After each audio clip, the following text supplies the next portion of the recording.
సాక్ష్యమును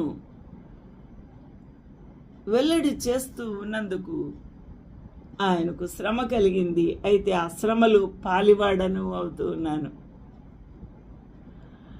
ఆ యొక్క శ్రమలోను రాజ్యములోను, భూలోక రాజ్యము కాదు, పరలోక రాజ్యములో,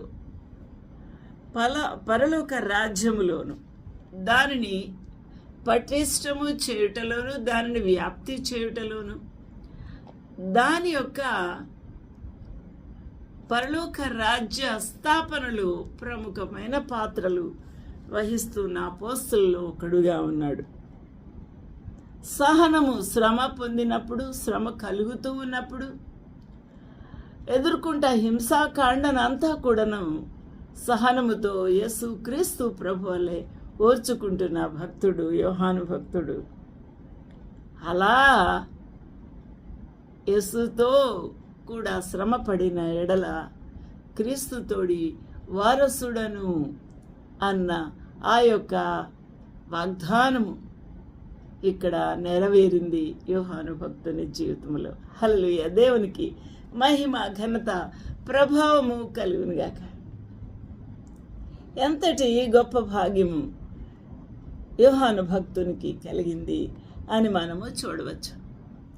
ఇక్కడ మరొక విషయాన్ని కూడా మనము చూడవచ్చు. నా ప్రియమైన వారలారా, యోహాను దేవుని యొక్క వాక్యం బోధించినందుకు, క్రీస్తు సాక్ష్యమును గూర్చి సాక్షిగా వివరించినందుకు పద్మాసు ద్వీపములో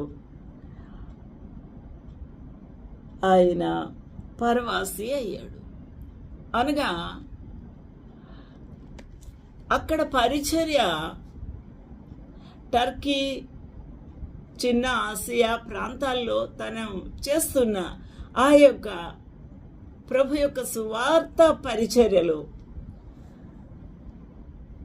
ఎంతో అలుపెరగని పోరాడుతూ ఉంటుండగా అక్కడి నుంచి ప్రత్యేకపరిచి దూరంగా మానవులకి, అక్కడున్న సంఘాలకి, విశ్వాసులకు ఎవ్వరికి అందకుండా మనుషుల నుంచి వేరు చేయాలని ఆ యొక్క ఐలాండ్లో, ఆ యొక్క ద్వీపములు పడవేసి ఉన్నారు కటిక చీకటిలో.